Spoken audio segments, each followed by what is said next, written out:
एक मुलाकात ऐसी शख्सियतों के साथ जिन्होंने दिया है अपने जीवन को एक नया मुकाम।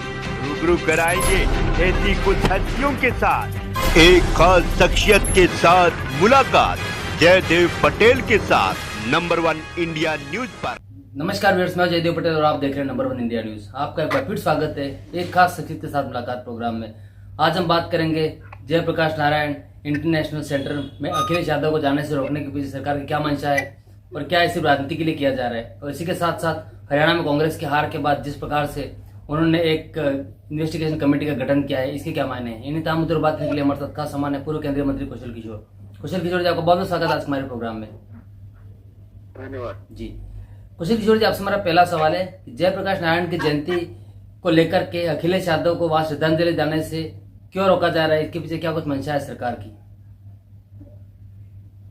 देखिए, सरकार की मंशा कोई उस तरह की नहीं है। बात यह है कि अभी कांग्रेस और समाजवादी पार्टी यानी अखिलेश जी का राहुल जी का गठबंधन चल रहा था पूरे देश में और उत्तर प्रदेश में। उसमें 1975 में इंदिरा गांधी जी ने, तो कांग्रेस की लीडर थी और प्रधानमंत्री भी थी, उन्होंने चुनाव जब उनका डिसमिस हो गया 1975 में कोर्ट के द्वारा, तो उन्होंने लोकतंत्र को बर्खास्त कर दिया और संविधान को दरकिनार कर दिया। दरकिनार करके इमरजेंसी लागू कर दी और सभी विपक्ष के नेताओं को जेल में डाल दिया। यहाँ तक कि मुलायम सिंह यादव जी को भी जेल में डाल दिया था, जो अखिलेश जी के पिताजी थे। 1976 में इंदिरा गांधी जी ने भारत के संविधान के प्रस्तावना में एक संशोधन कर दिया, जबकि जो है सुप्रीम कोर्ट की एक 21 जजों की बेंच ने निर्णय दिया था कि भारत के संविधान में कोई भी संशोधन नहीं हो सकता और प्रस्तावना में कोई भी संशोधन नहीं हो सकता। संविधान में संशोधन किए जा सकते हैं जरूरत के हिसाब से, लेकिन प्रस्तावना में कोई संशोधन नहीं होगा। प्रस्तावना में संशोधन करके भारत के संविधान का अपमान और डॉक्टर अंबेडकर जी के अपमान करने का काम कांग्रेस पार्टी की इंदिरा गांधी जी ने किया था। अब उसी कांग्रेस से समझौता किया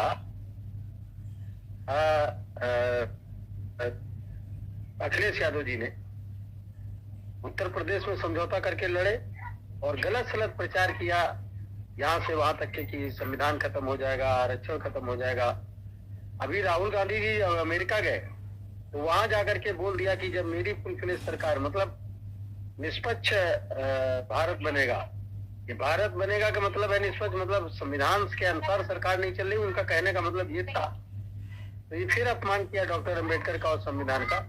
अब वो आरक्षण पूरी तरह खत्म कर देंगे, दलितों का, पिछड़ों का और अगड़ों का जो भी आरक्षण है खत्म कर देने का काम, ऐसा राहुल गांधी ने बोला। तो जो कांग्रेस लोकतंत्र की हत्या कर चुकी है, संविधान में के प्रस्तावना में संशोधन कर चुकी है, उसी कांग्रेस से समझौता किया अखिलेश यादव जी ने। जबकि मुलायम सिंह यादव जी ने उस समय जितने लोग जेल गए थे उत्तर प्रदेश से, उन सब लोगों को लोकतंत्र सेनानी घोषित किया और कभी भी समझौता न करने का ऐलान किया था। तो जयप्रकाश नारायण जी की जयंती है और उनकी जयंती के अवसर पर आपको मैं बताना चाहता हूँ, जो वहां नहीं जाने दिया जाए, रोका गया है, उनका वहां जाने का कोई राइट नहीं बनता। जयप्रकाश जी लोक नायक थे, जन नायक थे, चल नहीं पाते थे 1975 में, कुर्सी डाल करके बैठ करके और जनसभाएं करते थे। अब मुझे याद है कि हम लोग पढ़ते थे उस समय और पूरे देश में इस तरह थोड़े थोड़े लोगों को इकट्ठा करके एक आंदोलन खड़ा किया और बाद में इंदिरा गांधी की सरकार को उखाड़ फेंकने का काम 1977 में किया। इसलिए जो जयप्रकाश नारायण जी जो लोकतंत्र सेनानी थे, जिन्होंने लोकतंत्र को बचाया, फिर से संविधान को लागू कराने का काम किया, ऐसे लोकनायक जयप्रकाश जी की जयंती पर इसलिए रोकने का काम किया गया है ताकि उनका कोई राइट नहीं बनता। हाँ, मुलायम सिंह जी का राइट पूरा बनता था, लेकिन अखिलेश जी जो कांग्रेस से समझौता की है, राहुल गांधी को लेकर के घूम रहे हैं, जो कभी आरक्षण को खत्म करने की बात करते हैं, कभी डॉक्टर अम्बेडकर को गलत बात कहते हैं। तो इस तरह का कहने वाले कांग्रेस पार्टी के साथ समझौता करने वाले अखिलेश जी का कोई हक नहीं बनता कि वो जयप्रकाश नारायण जी की जयंती पर जाकर के उन्हें श्रद्धांजलि अर्पित करें। जी कुशल किशोर जी, लेकिन ये टकराव जो चल रहा है उसको लेकर अखिलेश यादव का बयान सामने है। उनका ये कहना है कि जयप्रकाश नारायण इंटरनेशनल सेंटर जो है सरकार उसको बेचना चाह रही है, इसलिए हमको छुपा रही है, अंदर नहीं जाने दे रही है, और टीन शेड से दरवाजे वगैरह जो उनको कवर भी कर दिया गया। देखिए, ऐसा है कि अपनी बात को जो उन्होंने गलतियां की हैं कांग्रेस से समझौता करके, लोकतंत्र सेनानियों के को बड़ा आघात इस बात से पहुंचा, और माननीय मुलायम सिंह यादव जी की आत्मा भी रोई होगी जिस समय कांग्रेस से समझौता करने का काम अखिलेश जी ने किया। तो अब वो अपने को बचाने के लिए, अपनी बातों को छुपाने के लिए वो गलत सलत बातें बोल रहे हैं, जबकि बड़े पैमाने पर जब अखिलेश जी की सरकार थी तो उन्होंने प्रमोशन में आरक्षण से जो प्रमोट हुए थे शेड्यूल कास्ट के लोग, उनको डिमोट किया और लिखा पढ़ी में बाकायदा घोषणा पत्र में जारी किया था। समाजवादी पार्टी ना डॉक्टर अम्बेडकर को मानती है, ना डॉक्टर अम्बेडकर के सिद्धांतों और असूलों को नहीं मानती है, ना आरक्षण को मानती है, और वो खत्म करना चाहती। पार्लियामेंट के अंदर जो प्रमोशन में आरक्षण का बिल था वो भी समाजवादी पार्टी की सरकार ने ही फाड़ने का काम किया था। जी कुशल किशोर जी, अब अगर मैं बात करता हूँ हरियाणा विधानसभा चुनाव बीजेपी को जो बम्पर जीत मिली है, उसमें कहीं ना कहीं बीजेपी द्वारा जो एक दलित और ओबीसी कार्ड जो खेला गया था उसी की तरफ पर उनको जीत भी मिली है। तो क्या आगे आने वाले समय में जो विधानसभा चुनाव है, झारखंड हो गया, महाराष्ट्र हो गया, या फिर उत्तर प्रदेश की जो उपचुनाव है, क्या उसमें भी अब यही पैटर्न अपनाएगी बीजेपी? देखिए, ये तो कि हम ये दलित और ओबीसी या और लोगों का लेकर के चल रहे, हम सर्व समाज को लेकर के चल रहे हैं। इसलिए मोदी जी ने कहा सबका साथ, सबका विकास, सबका विश्वास हो, सबका प्रयास। उत्तर प्रदेश में केवल पीडीए की बात किया अखिलेश जी ने, पिछड़ा, दलित, अल्पसंख्यक, अगड़े समाज को दरकिनार कर दिया। हम कह रहे हैं डीपीए, दलित, पिछड़ा, अगड़ा। दलित दो समाज में है, हिंदू और सिख में, पिछड़ा और अगड़ा सभी समाज में है, सभी धर्मों में। लेकिन जो हरियाणा की बात है, अभी तो जो 2024 में चुनाव हुए जून में, मई में, उसमें हम 10 सीटें लोकसभा की वहां थी, जिसमें 5 हारे और 5 सीटें जो है तो वो कांग्रेस वहां पर जीत गई। ये बड़ा सवाल था। बाद में लोगों को, जनता के समझ में आया कि ये कितनी बड़ी मिस्टेक कर दिया। जब प्रधानमंत्री मोदी जी की सरकार बनी तब वहां के लोगों को समझ में आया कि कांग्रेस की सरकार पंजाब में रही तो पंजाब पूरा ड्रग्स में, नशे में डूब गया। अब आम आदमी पार्टी की सरकार है वहां पर, और वहां आम आदमी की पार्टी जिनके मुख्यमंत्री वो खुद नशे में रहते हैं, भगवंत मान जी। पूरा पंजाब इस समय नशे में डूबा हुआ है। उससे आम आदमी पार्टी ने समझौता किया। वहां की हरियाणा की जनता ने समझ लिया कि आम आदमी पार्टी और कांग्रेस के साथ अगर हरियाणा के लोग चले गए तो हरियाणा भी ड्रग्स से नहीं बचेगा, नशे नहीं से नहीं बचेगा, और पूरा हरियाणा नशे में डूब जाएगा। क्योंकि वो स्पोर्ट्स स्टेट है। हमारी सरकार ने उसको, स्पोर्ट्स को और डेवलप करने का काम किया, करने की बात कही है। किसानों के खाते में अब 6,000 के बजाय 10,000 रुपए मिलेंगे।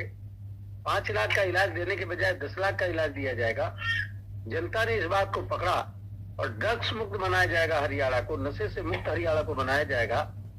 इसलिए हरियाणा को नशे से बचाने के लिए ऐसे गठबंधन को नकारा, और एक भी सीट आम आदमी पार्टी, केजरीवाल की पार्टी नहीं जीती वहां पर।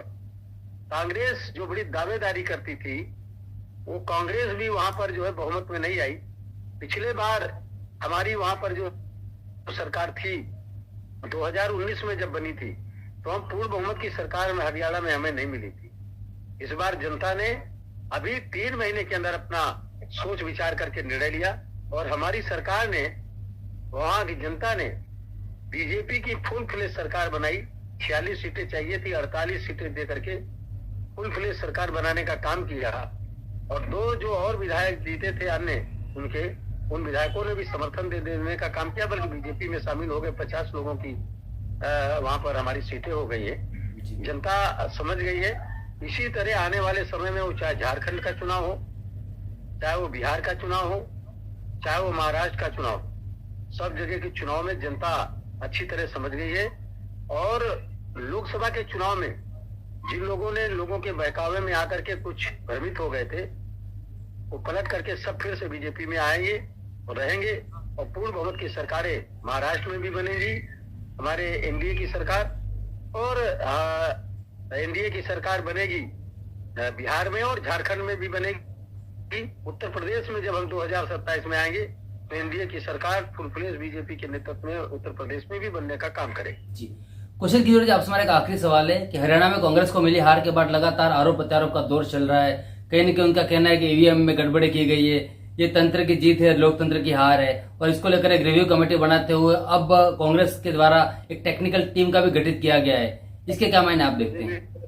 11 से 12 दिन बाद देखिए, इनमें जो है, इनको एक संतुष्टिकरण इनके अंदर नहीं है, संतुष्टि नहीं हो पाती है विपक्ष के अंदर। कोई संतुष्टि का पेय पदार्थ भी इस तरह नहीं आता कि इसको पी लिया जाए और इनको संतुष्टि हो जाए।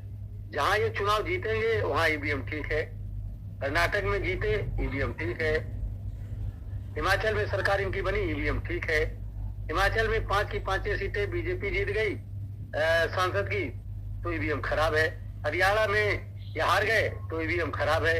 जहां ये चुनाव हारते विपक्ष के लोग वहां ईवीएम खराब, जहां जीत जाए वहां ईवीएम ठीक।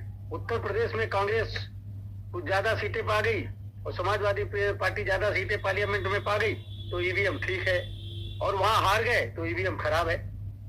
इन लोगों को संतुष्टि नहीं होती है, और इसलिए इनको चाहिए कि किसी आयुर्वेद के डॉक्टर से बात करें और कोई संतुष्टि का पेय बनाए तो उसको पिए ताकि उनको संतुष्टि रहे। कुशल किशोर जी, आपने हमारे लिए समय निकाला, उसके लिए आपको बहुत बहुत धन्यवाद। धन्यवाद।